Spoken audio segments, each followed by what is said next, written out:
ఢిల్లీలో ఇవాళ ఉదయం 10:30కు కాంగ్రెస్ వర్కింగ్ కమిటీ సమావేశం జరగనుంది. ఏఐసీసీ ప్రధాన కార్యాలయం ఇందిరాభవన్లో మల్లికార్జున ఖర్గే అధ్యక్షతన జరగనున్న ఈ సమావేశంలో పలు కీలక అంశాలపై చర్చించబోతున్నారు. తెలంగాణ సీఎం రేవంత్ రెడ్డి సీడబ్ల్యూసీ సమావేశానికి హాజరు కానున్నారు. దేశంలోని రాజకీయ పరిస్థితులపై చర్చించనున్నారు. జాతీయ ఉపాధి హామీ పథకం నుంచి మహాత్మాగాంధీ పేరు తీసేయడంపై సీడబ్ల్యూసీలో ప్రధానంగా చర్చ జరగనుంది. కొత్త చట్టంలో లోపాలపై చర్చించి భవిష్యత్ కార్యాచరణను రూపొందించనున్నారు. కేంద్ర ప్రభుత్వ విధానాలకు వ్యతిరేకంగా దేశవ్యాప్తంగా ఆందోళనకు కాంగ్రెస్ పార్టీ సిద్ధమవుతోంది.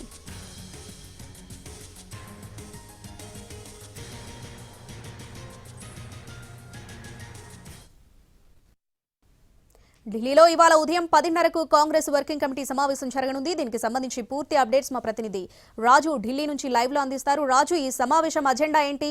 ఎవరెవరు కీలక నేతలు హాజరు కాబోతున్నారు? డీటెయిల్స్ ఏంటి? శ్రావణి, కాంగ్రెస్ పార్టీలో అత్యున్నత స్థాయి కమిటీగా ఉన్నటువంటి సిడబ్ల్యూసి సమావేశం మరి కాసేపట్లో ప్రారంభం కాబోతుంది. ఇప్పటికే ఇందిరాభవన్ కు కాంగ్రెస్ పార్టీకి సంబంధించినటువంటి సిడబ్ల్యూసి మెంబర్స్ అందరూ కూడా చేరుకున్నారు. ఈ రోజు ఎజెండాలో మాత్రం కీలక అంశాలు కనిపిస్తున్నాయి. అంటే ఇప్పటికే ఉన్నటువంటి జాతీయ ఉపాధి హామీ చట్టాన్ని పేరు మారుస్తూ ఏదైతే గత పార్లమెంట్ సమావేశాల్లో కేంద్ర ప్రభుత్వం తీసుకొచ్చినటువంటి బిల్లు, దీనిలో మహాత్మా గాంధీ పేరును మార్చడమే కాకుండా మరోవైపు కొత్తగా తీసుకొచ్చినటువంటి చట్టంలో ఖచ్చితంగా రాష్ట్రాలకు సంబంధించినటువంటి నిధులు వెచ్చించాల్సినటువంటి అవసరం ఏర్పడుతుంది. దీనివల్ల జాతీయ ఉపాధి హామీ చట్టం అనేది రాను ఇక దీని ఉపయోగం లేకుండా ప్రజలకు దూరం చేసేటటువంటి ప్రయత్నాలు జరుగుతున్నాయని చెప్పి పార్లమెంటు సమావేశాల్లోనే కాంగ్రెస్ పార్టీకి సంబంధించి స్పష్టమైనటువంటి వైఖరిని తెలియజేశారు. దానికి అనుగుణంగానే ఈ విషయంలో దేశవ్యాప్తంగా ఆందోళనలు చేయాలన్నటువంటి ఆలోచనతో కాంగ్రెస్ కనిపిస్తుంది. సో ఈ చట్టం, కొత్త చట్టం వల్ల ఏర్పడేటువంటి ఇబ్బందులు, దాన్ని ప్రజల్లోకి ఎలా తీసుకెళ్లాలనే దాని మీద ప్రధానమైనటువంటి సమీక్ష జరగబోతుంది. ఇక మరోపక్క దేశవ్యాప్తంగా రానున్నటువంటి ఎన్నికలు, అంటే పశ్చిమ బెంగాల్ కావచ్చు, అస్సాం, మరోవైపు మరికొన్ని రాష్ట్రాల్లో కూడా, అంటే తమిళనాడు వంటి రాష్ట్రాల్లో ఎన్నికలు జరగబోతున్నాయి. ఖచ్చితంగా ఈ ఎన్నికలకు సంబంధించి కాంగ్రెస్ ఏ విధంగా సమాయత్తం కావాలి అనే దాని మీద కూడా ప్రత్యేకమైనటువంటి చర్చ జరిగే అవకాశం కనిపిస్తుంది. ఇక మరోవైపు దేశవ్యాప్తంగా ప్రస్తుతం 12 రాష్ట్రాల్లో ఎస్ఐఆర్ జరుగుతుంది. ఓటర్ల జాబితాకు సంబంధించినటువంటి సవరణ. సో దీన్ని ఏ విధంగా తీసుకోవాలి? గతంలోనే మొదటి నుంచి కూడా ఎస్ఐఆర్ ను కాంగ్రెస్ పార్టీ వ్యతిరేకిస్తుంది. సో దీన్ని ఇంకా ప్రజల్లోకి ఎలా తీసుకెళ్లాలనే అంశం పైన ప్రధానంగా ఫోకస్ పెట్టబోతున్నారు.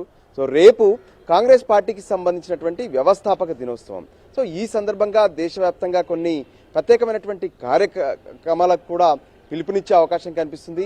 ప్రధానంగా మహాత్మా గాంధీ పేరును ఈ జాతీయ ఉపాధి హామీ చట్టం నుంచి తీసేయడం అనేది కాంగ్రెస్ పార్టీ పెద్ద ఎత్తున అటు కేంద్ర ప్రభుత్వాన్ని ఆరోపిస్తుంది.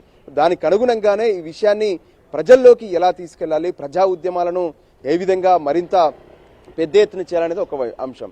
మరోవైపు కాంగ్రెస్ పాలిత రాష్ట్రాలతో పాటు ఏదైతే ప్రతిపక్ష పార్టీలు ఎక్కడెక్కడైతే అధికారంలో ఉన్నాయో ఆయా రాష్ట్రాల్లో కేంద్ర ప్రభుత్వం పెద్ద ఎత్తున వాళ్ళను ఇబ్బందులకు గురి చేస్తుంది. ఆర్థికంగా నిధులు విడుదల చేయకపోవడం ఒకటైతే, మరోవైపు కేంద్ర దర్యాప్తు సంస్థలతో వాళ్ళ పైన కేసులు పెడుతుందనే విషయాన్ని కూడా ఇక్కడ చర్చిస్తున్నారు. ఈ అంశాలపైన కూడా దేశవ్యాప్తంగా ఆందోళనలు చేయాలనేటువంటి ఆలోచనలతో కాంగ్రెస్ కనిపిస్తుంది. ఇంకా మరోవైపు ఏ విధంగా పార్టీని మరింత బలోపేతం చేయాలి, ఇప్పటి వరకు ఏ విధంగానైతే డీసీసీలకు సంబంధించినటువంటి ఎంపిక విషయంలో కొంత కీలక కార్యాచరణతో కాంగ్రెస్ పనిచేసింది. దానికి అనుగుణంగా క్షేత్రస్థాయి నుంచి జాతీయ స్థాయి వరకు పార్టీని బలోపేతం చేసేందుకు ఎటువంటి కార్యాచరణను తీసుకోవాలన్నటువంటి అంశం పైన కూడా ఈరోజు కీలకంగా చర్చిస్తారు. ఈ సమావేశం ఏఐసీసీ అధ్యక్షుడు మల్లికార్జున ఖర్గే అధ్యక్షతన జరగబోతుంది. ఓపెనింగ్ రిమార్క్స్ ఆయన చేస్తారు. ఈరోజు ఉన్నటువంటి ఎజెండా, ప్రజల్లోకి ఎలా తీసుకెళ్లనేటువంటి అంశాలను ఖర్గే ప్రస్తావిస్తారు. ఈ సమావేశానికి తెలంగాణ ముఖ్యమంత్రి రేవంత్ రెడ్డి, కర్ణాటక ముఖ్యమంత్రి సిద్ధరామయ్యతో పాటు మిగతా సిడబ్ల్యూసి మెంబర్లందరూ కూడా హాజరవుతున్నారు. Right Raju, thanks for the updates.